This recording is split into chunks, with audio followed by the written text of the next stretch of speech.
Welcome to English Studies Hub. My name is Jackie and I'm glad to be here today.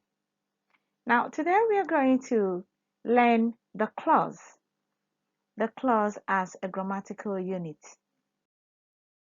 Now, what is a clause?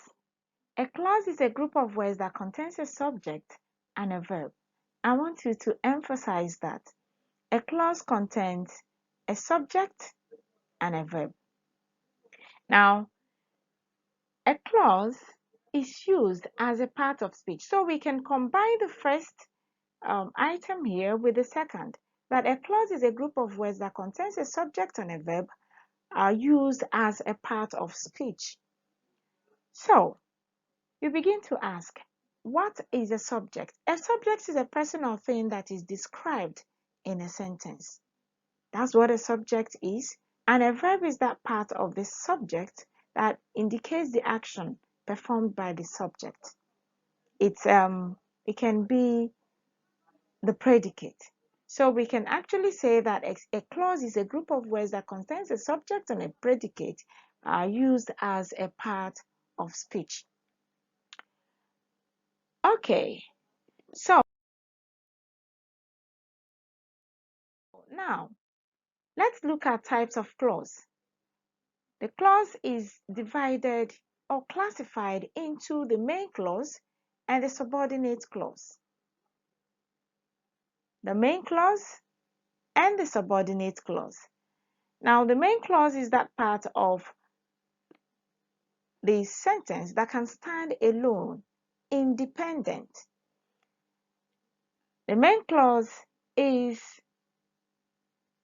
that part of the sentence that is capable of standing independently and making a complete sense. So it's synonymous to a simple sentence. For example, we have an example here. We started a community service program. That's a main clause. Now, the subordinate clause is that part of the sentence that cannot stand alone. It relies on the main clause for its complete meaning. So here we have because they want to help others. Because they want to help others is a subordinate clause. Now we have people volunteer because they want to help others. So people volunteer is the main clause. Because they want to help others is the subordinate clause. You see that you cannot use because they want to help others as the main clause. A sentence can have more than one subordinate clause. That's a complex sentence. A complex sentence is a sentence that has one main clause plus one or more subordinate clauses. So here we have, since the semester started, I have not met you because you've not been coming. So you have here, since the semester started, that's one subordinate clause. Because you've not been coming, it's another subordinate clause. I've not met you is the main clause. So now let's look at types of subordinate clause. We have the noun clause, the adjective clause, and the adverb clause. These are the subordinate clauses we have in English. So we begin with the noun clause. The noun clause, as the name indicates, performs the function of a noun. It performs the function of a noun. So what are the functions of a noun? A noun functions as subject of a sentence. It functions as object. It functions as complement. And it functions as noun in our position. Here we have subject, direct object, and indirect object. So what he said is so terrifying. I have to explain something to you about the noun clause.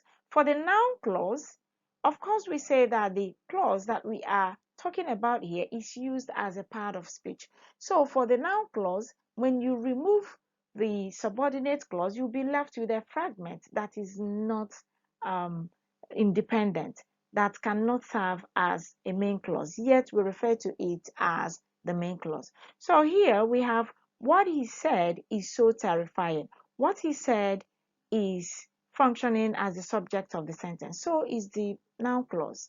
Is so terrifying is the main clause. Then we have my daughter's teacher said that she likes teaching my daughter. That she likes teaching my daughter is a subordinate noun clause. My mother tells whoever will listen about the girl's bad behavior. Whoever will listen. All right. We continue with the noun clause. Now we say that the noun clause functions as complement. Now, the example here, he became what his parents wanted. What his parents wanted is the subordinate noun clause. Noun clause as object of preposition, we have the school offers course credit to whoever participates. Whoever participates. You see that it is the object of the preposition to. All right. So let's look at some common words that introduce noun clauses. If you listen closely to the examples I gave, you will see um, words like that, what, when, which, whom, how, where.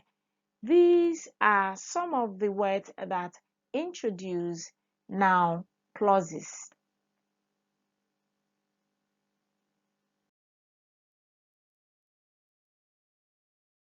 All right. Now let's look at the adjective clause. The adjective clause, of course, performs the function of an adjective. And what does an adjective do? An adjective modifies a noun or a noun equivalent. So we say that an adjective clause is used as an adjective to modify a noun or pronoun in the main clause. We have an example here. The man who came here is my uncle. You can see who came here. Who came here is the adjective clause because it gives us more information about the man being the subject of the sentence, being a noun.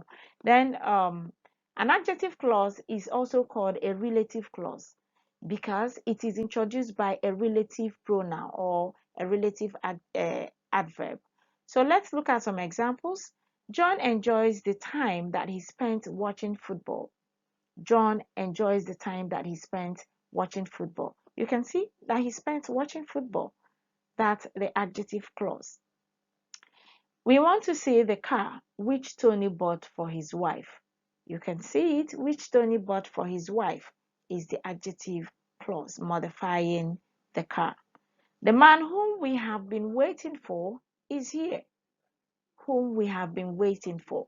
That's the adjective clause modifying the noun man. The place where he visited last year is close to his hotel. The place where he visited last year is close to his hotel. So where he visited last year modifies the place. All right. Now let's look at types of subordinate clauses. We'll begin with the adverb of manner. Of course, okay.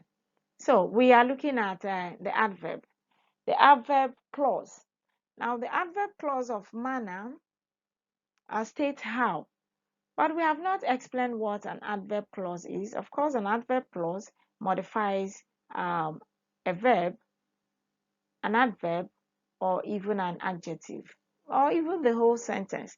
So in modifying, in doing its modification work, we say that we have adverb of manner that explains how, adverb of time that questions when, place, where, reason why, contrast or concession. We have under what circumstances. So let's look at some examples. Volunteers work as hard as if they had salaried jobs, as if they had salaried job.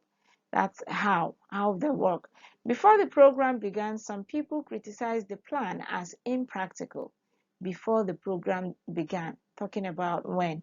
The first volunteer group earned praise wherever they worked. Wherever they worked talks about place. Because the early results have been so favorable, the program has grown because the early results have been so favorable. Then we have, although students are not paid, they are rewarded in many other ways. Although students are not paid, that's the contrast, that's the adverb of concession. All right. So let's look at some common words that introduce adverb clauses. We have adverb of time that expresses the time an action took place. You have words like after, as soon as, before, until, when, whenever, while. Then we have adverb of place, we have where, wherever. Adverb of reason, we have because, so that. Adverb of condition, we have although, unless, and then adverb of manner, we have as if, as though. All right, we have come to the end of this presentation, this teaching. If you have not subscribed to our channel, I think this is the right time for you to do so, because we are rounding off. On a final note, when you use an adverb clause to begin a sentence, you should separate it from the main clause with a comma to avoid confusion. In order to determine the grammatical name of a group of words, investigate the function it performs within a sentence. I'll repeat that again because it is very important. In order to determine the grammatical name of a group of words, investigate the function it performs within the sentence structure. So if it functions as a noun, you will now know that it's a noun is likely to be a noun clause or a noun phrase. If it contains a verb, you know that it is a clause. So if it contains a verb and performs the function of a noun, then it is a noun clause. It's important as writers that we vary the length of our sentences, and this can be achieved through subordination. Simple sentences can be subordinated to the main sentence in other sentences. All right, we've come to the end of this video. If you have not subscribed to our channel, please do so, and then visit us at www.englishstudieshub.com. Thank you. Bye.